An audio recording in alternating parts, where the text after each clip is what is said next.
Hello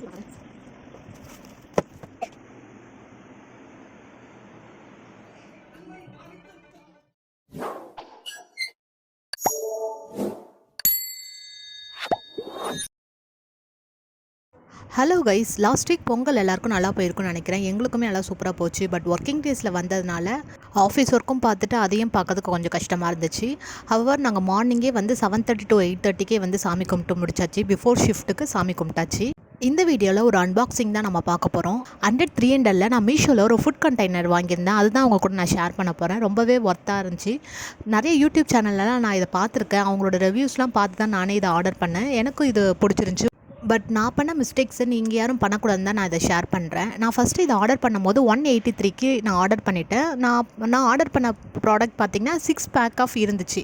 அப்படி நினச்சி தான் நான் ஆர்டர் பண்ணேன். பட் அதோட டிஸ்கிரிப்ஷனே சரியாகவே பார்க்கல. பிகாஸ் அதில் என்ன மென்ஷன் ஆகிருக்குன்னா பேக் ஆஃப் 2 பாக்ஸ் அப்படி தான் மென்ஷன் ஆகிடுச்சு. நான் அதை சரியாக பார்க்காம அந்த இமேஜில் 6 பாக்ஸஸ் இருந்ததை வச்சு ஆர்டர் பண்ணிட்டேன். ரிசீவ் ஆகும்போது தான் தெரிஞ்சு எனக்கு 2 பாக்ஸ் மட்டும் தான் ரிசீவ் ஆகிருந்துச்சு. அதுக்கப்புறம் தான் நான் திருப்பி போய் செக் பண்ணி பார்த்தேன்.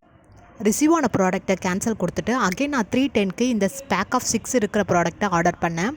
இது உண்மையிலே வந்து நல்லா இருக்குது. நமக்கு வெஜிடபிள்ஸ் மட்டும் இல்லாமல் அந்த கருவேப்பிலை கொத்தமல்லியெல்லாம் போட்டு வைக்கிறதுக்கு ரொம்பவே யூஸ்ஃபுல்லாக இருக்கும். இஞ்சி பச்சை மிளகாலாம் போட்டுக்கிறதுக்கு நல்லாவே யூஸ்ஃபுல்லாக இருக்குது.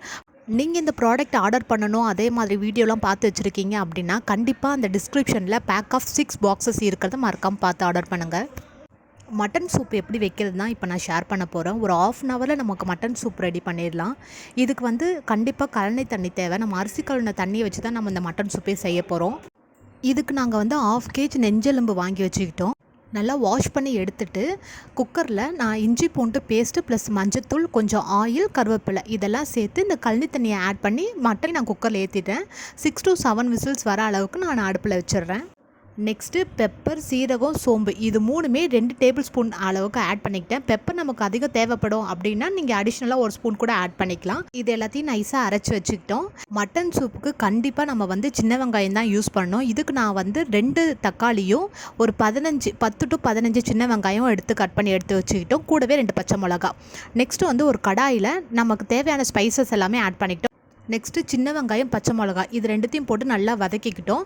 சின்ன வெங்காயம், பச்சை மிளகா நல்லா வதங்கினதுக்கப்புறம் தான் தக்காளி ஆட் பண்ணோம். நான் தக்காளி பார்த்திங்கன்னா ரொம்ப குட்டி குட்டியாலாம் நறுக்கல, கொஞ்சம் மீடியமான சைஸில் தான் தக்காளி நறுக்கி வச்சுக்கிட்டோம். தக்காளி கொஞ்சம் பெருசாக போட்டதுனால வதங்கிறதுக்கு கொஞ்சம் லேட் ஆகும். இதில் இஞ்சி பூண்டு பேஸ்ட்டு போட மாட்டோம். ஆல்ரெடி நம்ம குக்கரில் ஏற்றும் போதே இந்த கழனி தண்ணியோடு சேர்த்து இஞ்சி பூண்டு பேஸ்ட்டு மிக்ஸ் பண்ணதுனால இதில் அடிஷ்னலாக சேர்க்கணும்னு அவசியம் கிடையாது. சால்ட் மட்டும் தேவையான அளவு ஆட் பண்ணிக்கோங்க. சால்ட்டு கொஞ்சம் கம்மியாக ஆட் பண்ணாலே ஓகே தான். பிகாஸ் நம்ம சூப்பு வந்து சால்ட் அதிகமாக போட்டோன்னா நம்மளால் குடிக்க முடியாது. ஸோ சால்ட்டை கம்மியாகவே ஆட் பண்ணிக்கோங்க. சோம்பு, சீரகம், மிளகு இது 3த்தையும் அரைச்சி வச்சுருந்தோம்ல, அதை வந்து நான் 2 to 3 டேபிள் ஸ்பூன் ஆட் பண்ணிக்கிட்டேன். இந்த தக்காளி நல்லா வதங்கினதுக்கப்புறம் தான் இதை நான் ஆட் பண்ணிக்கிட்டேன். ஸோ நெக்ஸ்ட்டு பார்த்திங்கன்னா எனக்கு 6 to 7 விசில்ஸ் வந்ததும் நான் கறியை ஓப்பன் பண்ணி பார்த்தேன். கொஞ்சம் நல்லா சாஃப்டாக நல்லா வெந்துருந்துச்சு. நீங்கள் இன்கேஸ் நீங்கள் 6 to 7 விசில் விட்டு உங்களுக்கு கறி வேகலை அப்படின்னா இன்னும் ஒரு 2 விசில் கூட விட்டு எடுத்துக்கோங்க. கறி நல்லா வெந்திருக்கணும். இதில் நம்ம கொதிச்சதுமே ஆஃப் பண்ணிவிடும், சூப் ரெடி ஆகிடும். அதனால் நீங்கள் குக்கரில் எடுக்கிறதுக்கு முன்னாடி கறி நல்லா வெந்திருக்கணும். ஸோ இது நல்லா வதங்கினதுக்கப்புறம் நான் இந்த கழனி தண்ணியோடு சேர்த்து இந்த கறியை வந்து இதில் மிக்ஸ் பண்ணிவிட்டேன். இப்போ நமக்கு அடிஷ்னலாக தண்ணி தேவைப்படுது அப்படின்னா நம்ம நார்மல் வாட்டர் ஊற்றாமல் கழனி தண்ணியை ஊற்றி இதில் ஆட் பண்ணிக்கணும். அவ்வளோதான். தேவையான அளவு நம்ம அந்த கழனி தண்ணியை ஊற்றினதுக்கப்புறம் நல்லா கொதிச்சு வந்ததும் நம்ம ஆஃப் பண்ணிடலாம். கொத்தமல்லி இலையெல்லாம் போட்டு நம்ம சர்வ் பண்ணிடலாம். நம்ம இந்த சூப் குடிக்கும்போது சுட சுட குடித்தா ரொம்ப நல்லது.